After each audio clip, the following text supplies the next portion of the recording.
Hello, I am Graciela Gonzalez from monoDrive, and this is a short tutorial about how to run the LabVIEW client and the monoDrive High Fidelity Simulator in different computers. As you can see, I'm running the closed loop example. I also have a remote connection to another computer where the simulator is running. Let's open the block diagram. Double-click on the Mono Start Closed Loop. In the front panel of this VI, you will find the simulator configuration.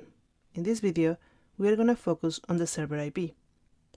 When you are running the simulator and the client on the same machine, you will use the localhost IP, 127.0.0.1.